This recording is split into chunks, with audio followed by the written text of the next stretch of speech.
The Nintendo Switch is 1 year old, and I know what you're probably asking yourself, particularly if you're a longtime viewer of this channel. Should you buy a Nintendo Switch in 2018? I've tackled this question with a lot of consoles before, ranging from the TurboGrafx-16 to the Nintendo GameCube to even most recently the Nintendo 3DS. But as it's its first birthday, it's finally come to time to answer this question on the Switch.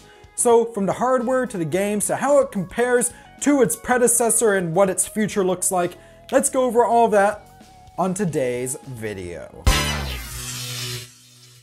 Welcome to Stuff We Play, where we're in the festive mood for the Nintendo Switch's first birthday. And I know, let's get in some proper attire for this. There we go. That's better. It's Cappy. And if that's cool to you, why not subscribe? So today we're talking about the Nintendo Switch.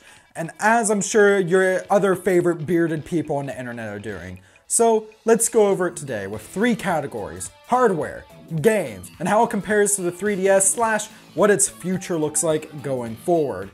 Very similar structure to the 3DS buying guide.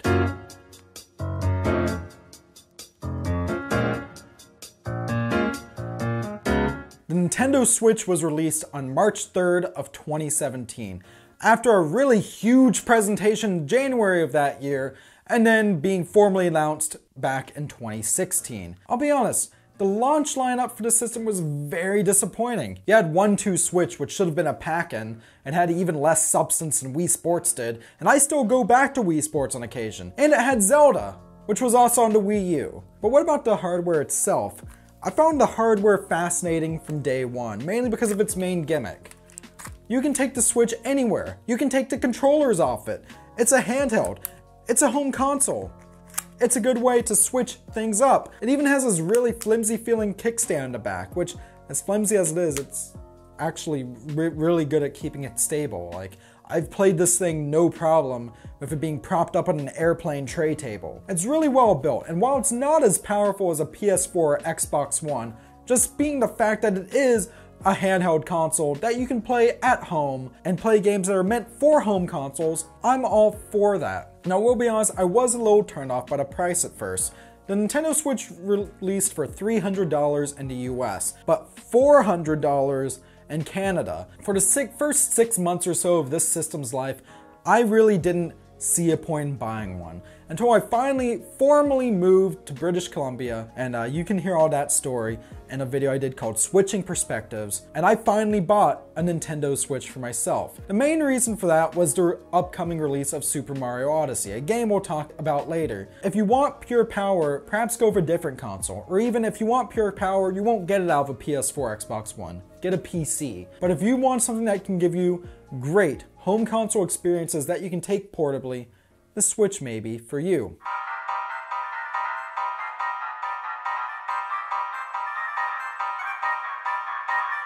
A game system is worth nothing without great games. This was proven back in the 90s with consoles such as the 3DO, which were massively powerful, but as they were expensive and had pretty much no good games for them, pretty much fell by the wayside. For a console that's 1 year old, the Nintendo Switch has had a surprising amount of great titles. There is a formerly mentioned Zelda Breath of the Wild, which came out at launch. Well, while fantastic, it was a Wii U title. I wanted more at launch. I'll be honest, a lot of the great games that came out in this were Wii U ports, what from Mario Kart 8 Deluxe to the upcoming Donkey Kong Tropical Freeze to Pokken Tournaments DX. However, I feel like that's fine because a lot of these are updated versions that also came out originally for a system that I was like one of 5 people who owned. So, you know, no one owned a Wii U. There's been some of my favorite games of all time on here. There was Super Mario Odyssey, which I will say is the best Mario game of all time. It's a game where you control Mario as you go around the world, an Odyssey if you will. Go into all the different kingdoms, and instead of going through levels and completing objectives as you would in a regular Mario game, it's a collectathon platformer, and that took me back to the days of games such as Banjo-Kazooie and Conker's Bad Fur Day. It took everything I loved about Mario and married it with everything I loved from collectathon platformers from the N64 era. But if you want more than that, I've been playing Mario Kart 8 Deluxe recently as well, which despite being a Wii U port, playing an HD Mario Kart on the go, fantastic. There's also been a ton of great eShop titles. One of the first games I got for the Switch was a game that's only $5 on the American eShop, and that's Comico. It's a little game where it's only 5 levels long, but there's 3 playable characters, and it plays a lot like the old Zelda games, particularly Link to the Past. But also that's great on there is Mighty Gunvolt Burst. If you've been following this channel for a while, you know how back in the day, I backed $100 of Mighty No. 9, and how I felt miffed as hell because that game was horrible. Oh, what's that? Make it harder. You asked for it. One-hit death maniac mode.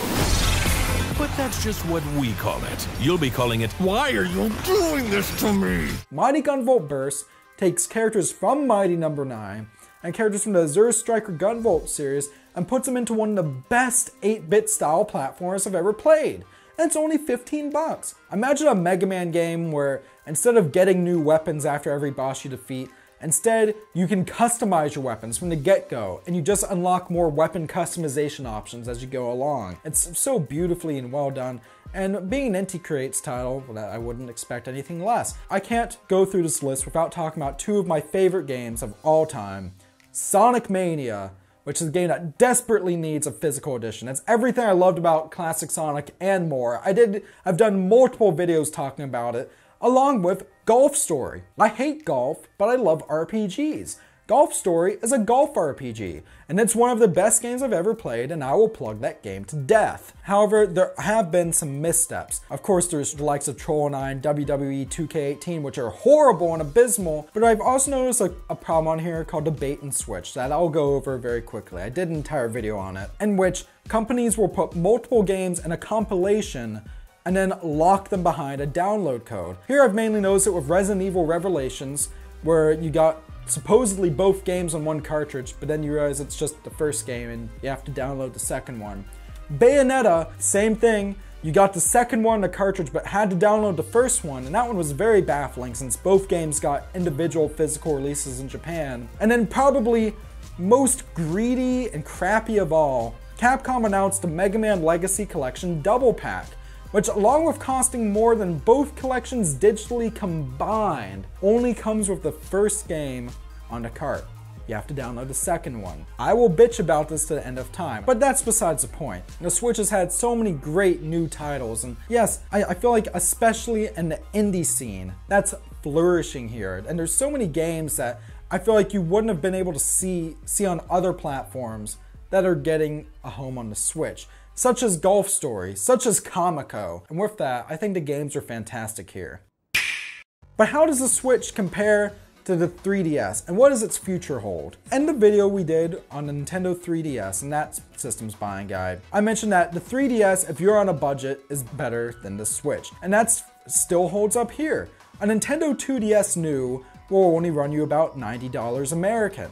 And that usually comes with a built-in game. If you buy one used, you're probably only looking at about 60 bucks compared to the $400 Canadian or 300 American to buy a Switch new. And trust me, I say new because I've never seen one used. Furthermore, the Switch doesn't come with any packed-in tiles unless you buy one of the more expensive bundles. Granted, there are the bundles now, and I feel like the Mario Odyssey bundle in particular, especially since it comes with some very sexy Mario Red Joy-Cons, is worth it. However, if you don't have the money to spend, perhaps wait for a price cut or just get a 3DS. However, the future is bright.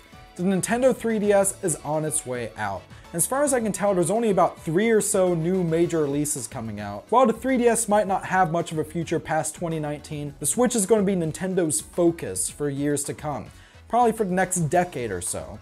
And it's great. I know they'll keep supporting it because it's selling massively well. With that in mind, do I think the Nintendo Switch is worth it in 2018? Well, as long as you aren't on a major budget, because if you're on a budget, just get a 3DS. There's more games, it's been around longer, there's literally over 1,000 games on a 3DS. But if you want something that's more modern and that's getting new games for years to come, and that already has hundreds of games to play with it after just 1 year, the Nintendo Switch is definitely worth it in 2018. I was kind of disappointed with this generation of consoles so far. The Xbox One and PS4 kind of seemed a little soulless to me compared to the last generation. But the Switch really saved it for me, and I feel like that's a video for another time, because I'm just rambling right now. So, do you think the Nintendo Switch is worth it 1 year later? Let me know down in the comment section below. And while you're at it, why don't you subscribe to Stuff We Play for more content like this. New videos weekly, sometimes twice a week, 3 times a week, maybe even daily on occasion. I keep this channel up to date often, and every single view counts. So with that in mind, thank you very much for watching. Stay classy, and I'll see you next time.